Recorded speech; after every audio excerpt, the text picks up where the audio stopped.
मी आमचेतर्फे आमचे पुणे शहर पोलीस दलातर्फे रमजान महिन्यालाचे अनुषंगाने सर्वांचे हार्दिक शुभेच्छा देतो, सर्वांना बधाई देतो आणि पोलीस दलांचे वतीने प्रशासनाचे वतीने जे काही सोयीसुविधा गरजेचे आहे ते करण्यात येत आहे आणि या परिसरात मोठ्या संख्येने नागरिक येत असतात, त्यांचे ते भाविक येत असतात, ते हॉकर्स मोठ्या प्रमाणाने लागत असतात। ते सर्व नियोजन करण्याच्या दृष्टिकोनातून वाहतुकीला कोणत्याही प्रकारचे अडथळा होणार नाही, सामाजिक सुरक्षावर कोणत्याही प्रकारचे विपरीत परिणाम होणार नाही यासाठी पोलीस दल पूर्णपणे सुसज्ज आहे। मोठ्या प्रमाणात बंदोबस्त तैनात करण्यात आलेली आहे आणि पोलीस दल आणि प्रशासन सर्व उपाययोजना करतील। सर्व या परिसराचे नागरिकांना रमजान महिन्यासाठी हार्दिक शुभेच्छा आणि बधाई।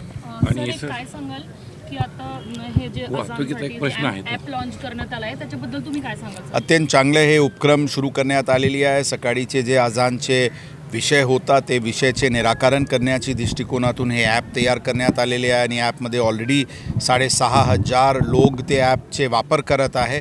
याच्यामुळे या परिसराचे नागरिकांची समस्या सुटेल, कायद्याचे अनुसरण कारवाई करण्यात येईल आणि ही ॲप तयार करणारे सर्व ऑर्गनायझर्सचे हार्दिक शुभेच्छा आणि बधाई।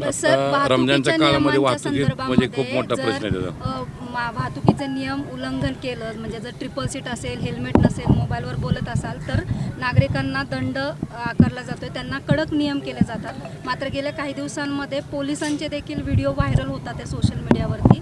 अशा पोलीस कर्मचाऱ्यांवरती काही कारवाई करणार? 100% पोलीस दलचे अधिकारी कर्मचारी पण नियमाचे उल्लंघन करत असतील त्यांच्यावर पण मोटर वाहन कायदा अंतर्गत तर कारवाई होईल, त्यांच्याविरुद्ध विभागीय कारवाई पण करण्यात येईल। अशा प्रकारचे कोणताही व्हायलेशन नागरिकांकडून असून कर्मचारी अधिकारी कडून असो कारवाई सारखेच होईल।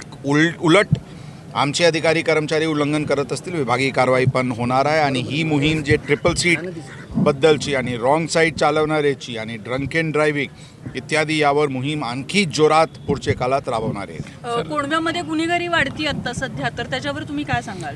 कोणताही गुन्हेगारी वगैरे वाढत नाही, काही अपवादात्मक घटना नक्कीच घडलेली आहे। ते जे काही आरोपी त्यामध्ये आहे त्यांच्या विरुद्ध कारवाई करण्यात आलेली आहे आणि आणखी पुढच्या काळात आणखी जोरात कारवाई करण्यात येईल। मी आज मंचावरून पण सांगितले अशा प्रकारचे कारवाई की त्यांचे 7 पुश्तला आठवण राहील, अशा प्रकारचे कारवाई कायद्याचे चौकटीत राहून करण्यात येईल यासाठी पोलीस दल पूर्णपणे सुसज्ज आहे। आणि हिंदू आणि मुस्लिम असं एकोप्यासाठी तुम्ही जनतेला काय संदेश द्याल? कारण आता बघितलं पूर्णपणे हिंदू मुस्लिममध्ये एक हार्मनी आहे, कॉम्युनल हार्मनी आहे, यामध्ये कोणताही प्रकारची अडचण या परिसरात किंवा शहरात नाही आहे आणि पोलीस दल प्रशासन आणि शहराचे सर्व चांगले नागरिक आणि सर्व घटकचे लोक यासाठी पोलीस दलांसोबत आहे। काही अपवादात्मक घटना मध्ये घडत असते, ते अपवाद असते आणि त्यावर जे काही गुन्हेगार असते, जे काही ज्यांचे चूक आहे त्यांच्या विरुद्ध कडक कारवाई करण्यात येते। कॉम्युनल हार्मनी शहराची अत्यंत चांगली आहे आणि पुढच्या काळात पण चांगलीच राहणार आहे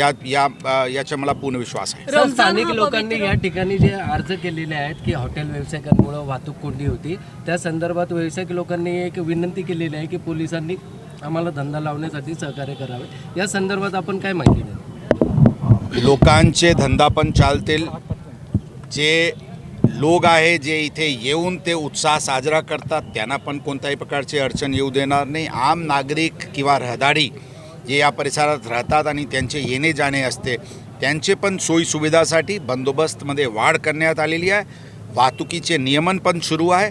सगळ्यांना एकत्र सोबत घेऊन या परिसराचे नागरिकांना पण त्रास होणार नाही आणि येणारे लोक जे उत्साह साजरा करण्यासाठी येत आहेत त्यांना पण अडचण होणार नाही यासाठी पोलीस दल काम करते। पोलीस आणि पुणे महानगरपालिकेकडून जी व्यावसायिकांवरती आता जे कटिबंध कारवाई करण्यात येत आहे तर थोडे व्यावसायिकांमध्ये थोडीशी नाराजी आहे, त्या संदर्भात आपण काय माहिती द्याल? त्याबद्दल कोणाची नाराजगी आहे त्याबद्दल पूर्ण कल्पना आम्हाला नाही आहे। कायद्याची चौकटीत आणि सर्वांचे विषय बघून मधला रस्ता काढावा लागते, त्या दृष्टिकोनातून पोलीस शिस्ती आणण्यासाठी पण लोकांचे उत्साहामध्ये अडचण येणार नाही याचे एक पूर्ण इक्विलिब्रियम तयार करतील, कोणालाही काही अडचण येऊ देणार नाही। रमजान हा पवित्र महिना आहे तर तुम्ही शुभेच्छा द्याल? मी दिले आमचे पोलीस दलांतर्फे आमचेतर्फे सर्वांना रमजान महिन्याचे हार्दिक शुभेच्छा, बधाई, धन्यवाद। जय हिंद, जय महाराष्ट्र।